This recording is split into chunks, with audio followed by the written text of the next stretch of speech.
这个女孩在路边吃了免费小吃，紧接着她头晕手脚无力。路边摊老板朝前面使了个眼色，马上就有一辆货车开了过来。一旁的大汉捂住女孩的嘴，把她强行塞进车。而她已经不是第一个被绑架的女孩，这个不知开往哪里的集装箱里面有好多和她一样的女孩。她叫小美，身为为数不多的女性警官，她足智多谋，正义感十足。看见一群混混正在砸店，同事说不是他们管辖范围，劝她别管，她却挺身而出制止了他们。可是他们的头目还是不服气，于是小美给他上了一节现场的法律课。而这个彪悍的女警官也有她温柔的一面，看到路边一个熟悉的卖花小女孩小花，请她到饭店吃饭。知道小花的生日快到了，她说要给她买生日蛋糕。几天后，小美在家锻炼，侄女说小花已经4天没出现，于是小美来到了她的住处庇护所。有人说他们3天前还在一起吃饭，也有人说我们一起睡觉和捉迷藏，那之后就没见过她了。还有人说6个月前也有人以同样的方式消失。凭着多年办案的直觉，让小美觉得这件事有蹊跷，于是她请奶茶店的老板当她线人。过了几天，奶茶店的老板告诉她，有个人非常的可疑，突然有钱买昂贵的手机，每天都在餐厅外看女孩。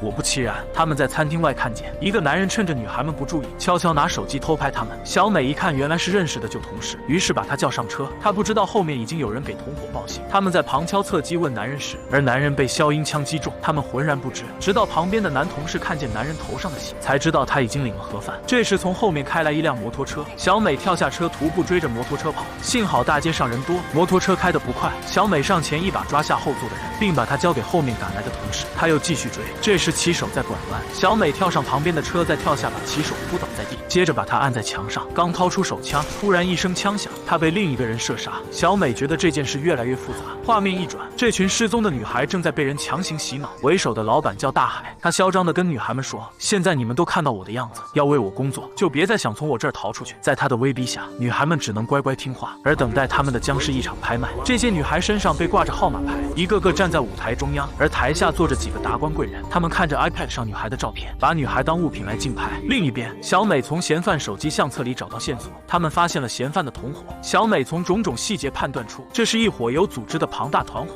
通过对嫌犯的审问，知道了这帮人是贩卖人口的人贩子，他们分工明确，而且专门找8到18岁的花季少女下手。小美了解到嫌犯上级的身份，随后对其进行跟踪和监视，但还是被他给发现了。他在卫生间把他被监视的事情告诉了他的上级阿根。原来阿根是大老板的心腹，然而大老板大海也不是好惹的。当他得知小美正在调查他手下时，竟然主动打电话挑衅，而小美却说很快就到他家救回小花。大海知道小美老公开诊所，故意找人陷害毁谤她，并派手下去打小美老公的脸，还当街侮辱她。但更可怕的报复还在后面。这天，小美打开家门，发现地上有个小盒子。她打开一看，里面居然是一根手指，上面写着的正是小花的名字。她吓得不敢动弹，就连她身后的老公也被这个人渣激怒了。小美在一次行动中救下一个要被大海灭口的手下，手下跟她说，大佬不仅贩卖人口，还做着药品生意。于是小美找人假扮药品的供货商来引出大海。当他们在房子里面交易时，小美也带人在外面围堵，但是被在外面放风的大海看见，他通知里面的阿根，但是他却来到卫生间打电话告诉大海，在他的办公室藏着一本秘密账本，并挂了电话。接着他为了不供出大海，把电话卡咬断并丢进马桶。等到小美破门而入时，他已经吞弹自尽了。大海得知手下自杀的消息，也流下了眼泪。第二天早上，大海再次打电话给小美，威胁小美要当心些。他在想怎么杀了小美。这样的威胁并没有让小美感到畏惧，因为他听出了大海的慌张。晚上，他们通过检查那死去嫌犯的衣服，发现2件衣服的商标属于同一家裁缝店。于是他们就到店里调查，通过裁缝店老板得知，这些衣服都是一个叫二翠买的。随后，小美只身一人前往二翠的家中。这个二翠看起来温和和善，丝毫不像是个坏人。他请小美喝茶，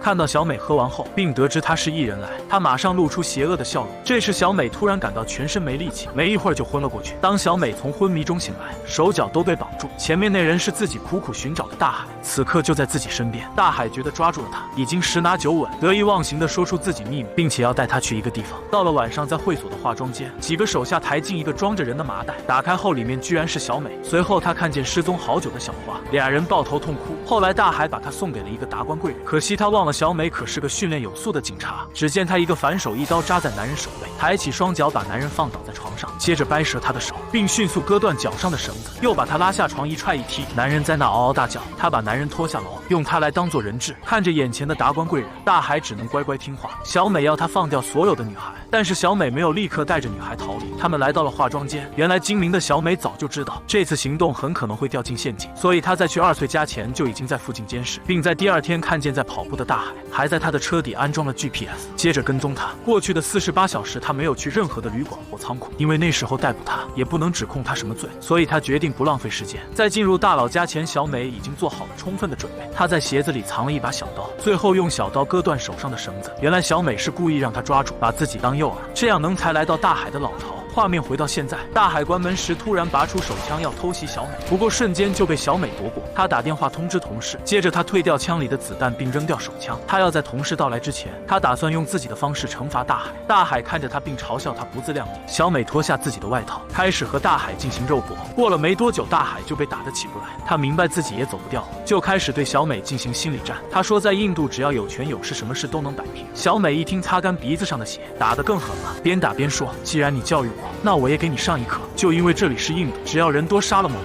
那就不是谋杀，这叫做公愤。说完，他把大海往地上一扔，含有深意看了那些被绑架的女孩一眼，然后大步离开。女孩们瞬间明白了他的意思，一起围在人渣的身边，开始对他进行各种拳打脚踢。没想到这个贩卖儿童的犯罪头目竟然被一群女孩打得晕了过去。最后警察把这个团伙全部缉拿归案，而小美并没有因此感到松懈，因为还有许多人贩子逍遥法外。在现实社会，人贩子只要稍微使用一点手段，就能骗走懵懂无知的孩子。家长要多一点陪伴和多一份关怀孩子。重要提醒：您安装了国家反诈中心 APP 了吗？谢谢你的观看。